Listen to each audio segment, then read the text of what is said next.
It's the Resistance Report for February 24th, 2017. Good evening. Today at the Conservative Political Action Conference, Donald Trump once again lied in a big-time way, in a way that undermines our democracy. He said once again that our win was a victory like nobody has seen. Well, that's not technically a lie because nobody's seen that victory, but that's not what he meant. In fact, as you know, it was not a huge victory. It was not really much of a victory at all. He took, in terms of the Electoral College, and you ought to have this because truth is important, and it's important that you have the truth and be able to repeat the truth. He took 56.88% of the available Electoral College votes. That is not impressive. That ranks somewhere between the lowest 1/4 and the lowest 1/5 of all electoral victories in history. I'll repeat that. That ranks somewhere between the lowest 1/4 and the lowest 1/5 of all Electoral College victories in history. And of course, he lost the popular vote by a resounding record, almost 3 million votes. Donald Trump was not the recipient of a win or a victory like nobody has seen before, in the sense that it was large. It was barely a victory at all. And half of America did not even vote. And there continue to be question marks surrounding the legitimacy of that election to begin with. As we've talked about, the CIA and FBI and the National Security Administration have concluded that Russian operatives interfered in the election on Trump's behalf, and we know from the ranking Democrat on the Intelligence Committee of the Senate that Russian interference actually won the election for Donald Trump. Now, today he also delivered a scathing attack on the news media, denouncing news organizations in ways he has before. Dishonest, purveyors of fake news. You remember last week he said that the news organizations of America are enemies of the American people. That's the way he put it. Today he was almost as fierce. He mocked journalists for claiming free speech rights. And then something happened that has never before happened, at least in my memory. Maybe some of you are older than I am and you remember this happening, and perhaps some of you are old enough to remember it happening under Mussolini or Franco or Stalin. Or maybe some of you are from authoritarian regimes around the world and you understand how this operates. But what Donald Trump then did is, and the White House did, is to bar journalists from the New York Times and CNN and a few other news organizations that Trump dislikes because he dislikes their criticism. He dislikes the fact that they are holding him accountable for his lies. They have corrected his lies vociferously. Donald Trump doesn't like that, so they were barred from a White House press briefing with Sean Spicer. Why is this important? It's important because when the White House begins to select the news organizations that it is going to deal with in press briefings, that means that Americans have less and less opportunity to get the truth. The news organizations that were allowed into the briefing include Breitbart News. Now, Breitbart News, as you know, is the alt-right purveyor of a great deal of hate in the United States, including statements, articles, lies that have distorted dramatically public understanding of what's going on in America and elsewhere. They also allowed in One American News Network. If you haven't heard of that, that's because you probably have not yet tuned in. The One American News Network is another right-wing outlet. And they allowed in the Washington Times. The Washington Times, unlike the Washington Post, is also right-wing. Guaranteed right-wing. Now, when the White House, which is not Donald Trump's only ownership, doesn't belong to Donald Trump, it belongs to the American people.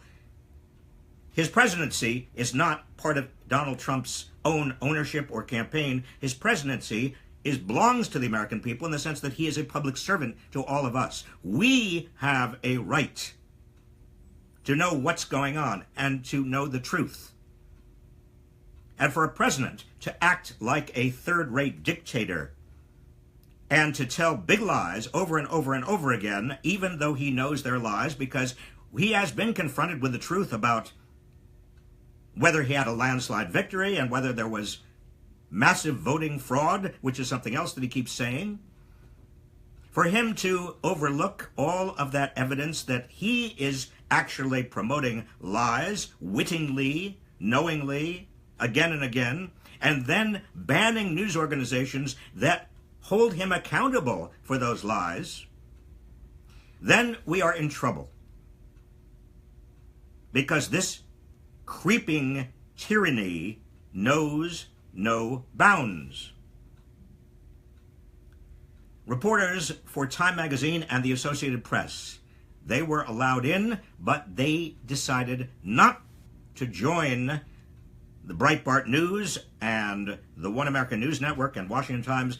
They felt, the Associated Press and Time magazine, that the White House was being so irresponsible and so dangerous in allowing in only those organizations it approved of, that Time magazine, to its credit, and the Associated Press, to its credit, boycotted the event.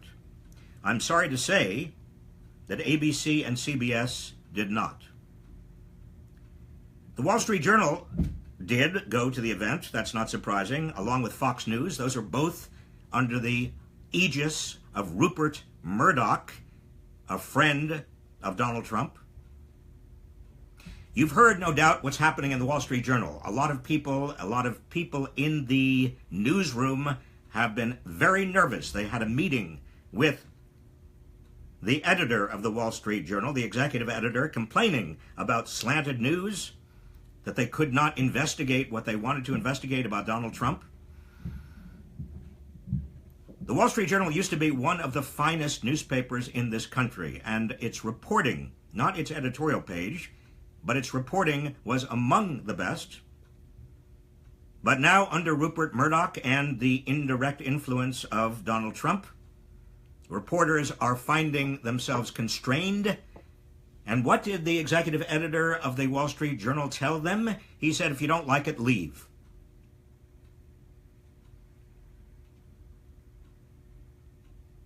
Fox News, we all know about.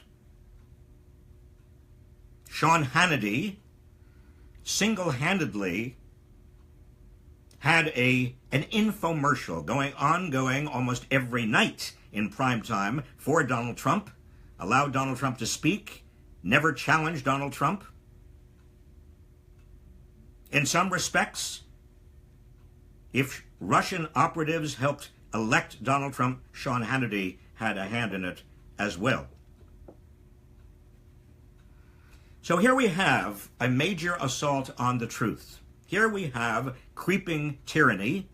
Here we have a president who doesn't consider himself a president of all of us. He considers himself the head of a faction, of a movement, of an alt-right movement, perhaps, of a movement that is ostensibly, in his view, representing American workers. It is not. There is nothing that he, Donald Trump, has recommended or is likely to recommend that is going to in any way help average working people. In fact, he wants to repeal the Affordable Care Act. He wants to get rid of the Dodd-Frank regulatory act which regulates Wall Street. He's filled his entire administration with billionaires and Wall Street bankers. There's no way they are going to look out for the average working American. And he and the Republicans are contemplating a giant corporate tax cut. Meanwhile, he and several Republicans in Congress are already thinking about ways to turn Medicaid into a state block grant, Medicare into vouchers, and to undermine Social Security. This doesn't help working people, I assure you. It's all a sham. It is a bait and switch. This authoritarian populism of Donald Trump is one of the most dangerous things to happen to the United States. The only way to fight authoritarianism is for every one of us who believes in freedom and democracy to join together. And that's why I am disappointed in ABC and CBS. Why did they decide not to boycott that news briefing today? Why didn't they stick with CNN and the New York Times and the Associated Press and Time Magazine and say, if you're not going to allow some of us in, none of us are going to go in?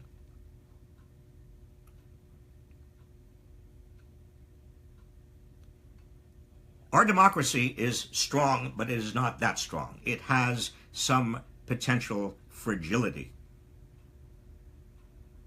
I've been reading this book by Sinclair Lewis called It Can't Happen Here. He wrote this in the 1930s as fascism began to threaten the world. It still makes a good read.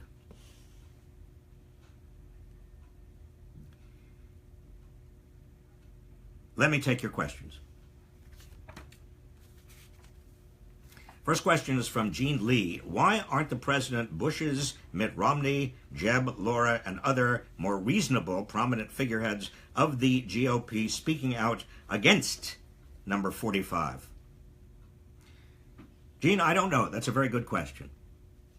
It seems to me it is their public responsibility as citizens of the United States, as people who have had power and exercised public responsibility. They have a duty to speak out against this tyranny.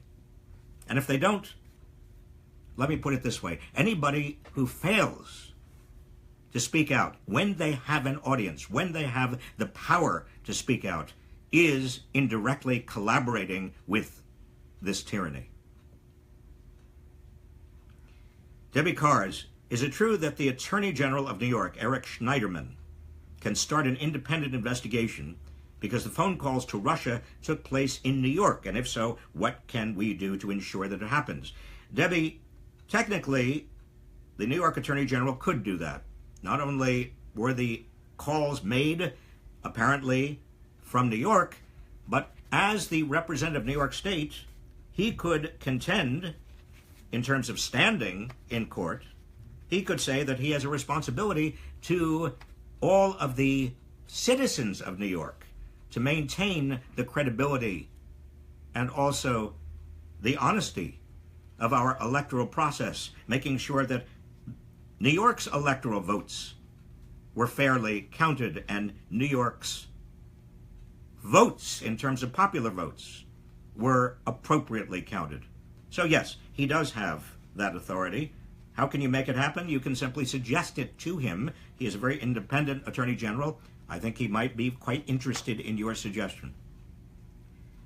Patrice Kaufman, you ask, what are the chances of Jeff Sessions recusing himself so the Justice Department can investigate the Trump-Russia connection? Patrice, I think the chances of that happening are about the same as the chances of me playing center for the New York Knicks. I think it's very unlikely. But I do think that it is important that he do so. That is, Jeff Sessions, as you know, was the most loyal participant in the Trump campaign. Of all senators, he was the first senator on board. He is a Trump partisan from day one, and yet he officially, as Attorney General, now supervises the Federal Bureau of Investigation, the FBI. So how can the FBI be expected to do an independent and thorough examination, even if we could trust Comey, if Jeff Sessions is involved? So, yes, he should recuse himself. Nicole Wallen, can Trump legally force the director of the FBI to resign if his ongoing investigations into Trump and his administration turn up something illegal? Well, Nicole, here again we get into some of the intricacies and delicacies of public service and public responsibility. You may recall, if you are old enough, that Richard Nixon fired Archibald Cox as special prosecutor investigating Richard Nixon's potential unconstitutional intrusions in the election of 1972. That caused a firestorm when he did that, but he did it anyway. Elliot Richardson, when he did that, who was Attorney General, resigned. It didn't help Richard Nixon. But you see, here's the thing that you ought to remember about our system. If you are president or you have power in this system, you are not going to be stopped unless others with power in the system stop you. And that means that you, as citizens, you as a citizen, others who are watching me tonight, we all have an obligation to make sure that those who are representing us, not just in blue states, but also in red states, senators in red states, representatives in red districts, have just as much responsibility to all of us as Americans as does anybody else. And we've got to give them backbone. We've got to make sure that they understand the threat to freedom and democracy that this represents.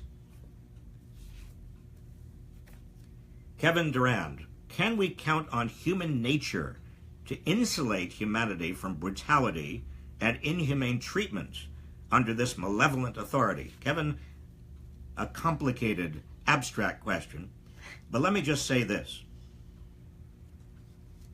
The only thing we can really count on is the decency and goodness and patriotism of the American public. Now, when I use the term patriotism, I'm not using it in the sense that it's been used by Donald Trump. I don't mean chauvinism or nativism or xenophobia. It's not a matter of we are better than them or excluding other people. I'm using patriotism in a much more fundamental and I think important way. That is love of country. Responsibility we have to one another as members of the same society. Responsibility we have to maintain the Constitution of the United States. Responsibility we have to assure that our representatives, including the President of the United States, responds to us, adheres to democratic values, and respects the Constitution. That is on all of us. It's not just on him. That's why activism, citizen activism at this point in time, and presumably continuing onward next week and the week after and months after, is so critically important. John Reese, would Congress have recourse against Sessions if he knows of a crime but ignores it? John Reese, Congress presumably could move to impeach any elected official or any appointed official if Congress believes that they have acted illegally, misdemeanors and high crimes, knowing of a major crime, but ignoring it if you are an attorney general, that goes beyond mere prosecutorial discretion, because obviously attorneys general do have some discretion in terms of what crimes they pursue, but actually ignoring a major crime, such as you are getting at, that would be grounds for impeachment of the attorney general as well. Rebecca Oliver, if all the press boycotted Trump's press conferences, then only alt-right press would have access. Isn't that more hazardous?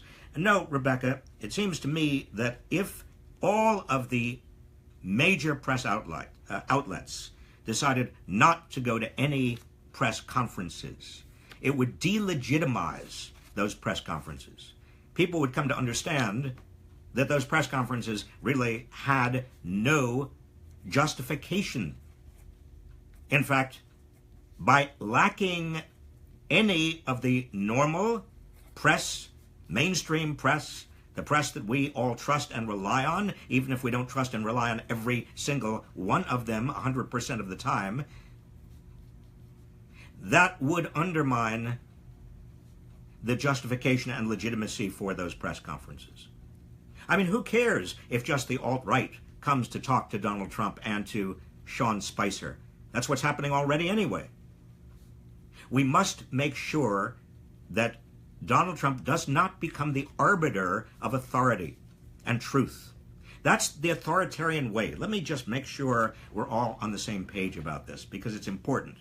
What authoritarians do, and I'm talking about tyrants, dictators, people who don't believe in democracy but have the power, what they do is they try to eliminate all sources of independent facts and truth and judgment and analysis, so the public only has to rely on the dictator or the authoritarian. That is the technique of authoritarianism. That's what Donald Trump, unfortunately, seems to be on the way to doing with his rallies and his tweets and his press conferences by invitation only and his criticisms of the press, calling them, the press, the enemy of the people.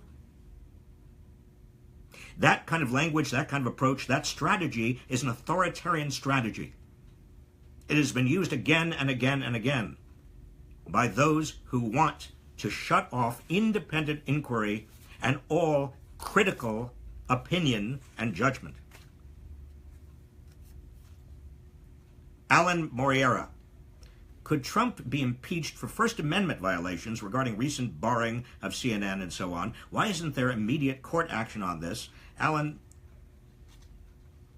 again, theoretically, a president has an obligation to uphold and respect the independence of the press. It's right there in the Constitution, in Article 1. The First Amendment, actually, it's not only Article 1, it's in the First Amendment in terms of freedom of the press. I have this handy all the time. I hope you have yours, because it's coming into focus more and more. But in order to have an article of impeachment or articles of impeachment, and by the way, he could clearly be impeached right now under the Emoluments Clause, Article 1, Section 9 of the Constitution, which prohibits any public official from taking gifts or money or any emoluments from any foreign government. But that is what Donald Trump is doing every day at, for example, the Trump International Hotel and all his business dealings around the world. But it's not enough, in theory, to commit an impeachable offense. You've got to have the political will in Congress to actually impeach him. Carla Cowan, can't Twitter cut off number 45 and close his account? Carla, Twitter has done that with regard to people who are spouting hate. It did it with regard to Milos Yiannopoulos, but it would be very hard to do that with a president of the United States. Terry Buiso, I believe it is. What is it going to take for the GOP to step up and do the right thing? I'm worried it might never happen. Terry, I would be kidding you if I said I wasn't worried as well, but I know members of the Republican Party. I don't know them well. I have a few very good friends who are former senators, Republican senators. I have found many of these people to be extremely concerned about America, some of them concerned about Donald Trump. Many of them tell me that privately they talk to other Republicans who are deeply worried about Trump's behavior, his stability emotionally, and what he's doing to undermine democratic institutions such as the free press. The question is whether they have the guts and courage to come out and say so. And I think in coming weeks we'll know. Christine Watson, I feel as though my hands are tied. I've called, emailed, mailed to everyone I can think of, and demonstrated I've done everything I think. What else can I do? Christine, do everything you are doing, but do it with other people. I hope you're joining together with others. This is something that I've emphasized here. IndivisibleGuide.com is one of several organizations that are providing guidance as to how you can work with others and find others and hold your members of Congress responsible. If you try to do it all alone, you can get somewhere, but by joining together and creating an organization and mobilizing other people, you actually become a political activist organizer, and that is a much more powerful position. And this is our final question of the evening. It comes from Brian Lewis. Brian, you say, I'm truly frightened. Will we be able to undo all this? Brian, I'm sure we will. I say I'm sure because I have ultimate faith in the decency and goodness of the American people and also of our institutions of government. I've spent almost 50 years, I hate even to say that, but almost 50 years in and out of the United States government. I have the deepest respect for people who are in government, particularly civil servants, who are very often unsung heroes, State Department, high-level people who are there now, laboring away under very, very difficult circumstances, people at the EPA who are being muzzled and gagged, but they are still working. Many members of Congress, even Republicans, as I said a moment ago, who are working hard and who care about the country. And they're members of the judiciary, judges, who are deeply concerned about this country and will, in almost every case, certainly strive to do the right thing. They are good people, most of them, very dedicated people. And so we have a bulwark against tyranny. We also have an independent press, even though Donald Trump would like to squelch all criticism. We also have state attorneys general and state governments, and we have good people in a lot of these states and a lot of these attorney general positions who will use litigation and who will protect as many of us as possible from this kind of tyranny. So the system has a lot of checks and balances and safety valves in it, but it is being tested now as never before, at least in my lifetime and in my memory. Donald Trump, to my view, way of thinking, is a menace, a danger, a clear and present danger to our democratic society. People often say to me, well, what about Michael Pence? If we get rid of Donald Trump, if he's impeached, or under the 25th Amendment, for some reason, he's found to be incompetent to serve, or if he dies in office because of a coronary heart attack, God forbid, I don't wish that on anybody, by the way. But what happens if Michael Pence becomes president, they say? Wouldn't that be bad? Well, I would find Michael Pence to be a difficult president to deal with. Certainly his values and his judgment and his goals are contrary to mine and to most people who are now watching right now. But at least he's sane. At least he presumably cares about democratic institutions. At least he wants a government of the people, by the people, for the people. Unlike Donald Trump, whose narcissism and megalomania is so huge that he seems to take every press criticism as a personal criticism of him himself, and he cannot stand it. And he wants to make himself a king or a despot or dictator or whatever you want to call it. That I find much more dangerous. Now, finally, I can understand many of you who are fearful and despairing many of you who feel helpless and powerless. I understand that. And that's why I say to you night after night that the best response to your feelings of helplessness and powerlessness and despondency, the best response is for you to become even more politically active.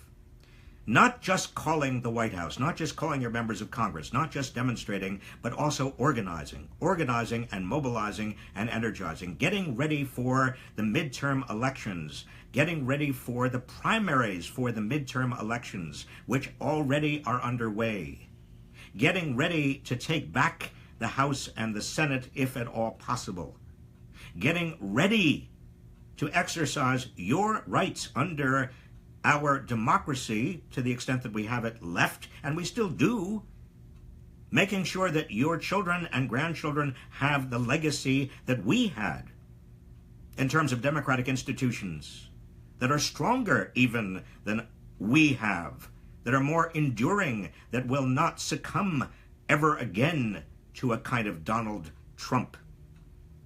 It's up to you. It's up to me. It's up to all of us. It's our responsibility.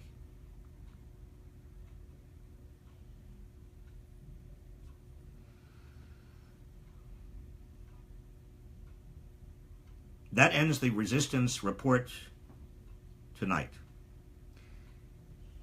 I hope you have a good weekend. I'm going to take a few days off. I will see you at some point next week.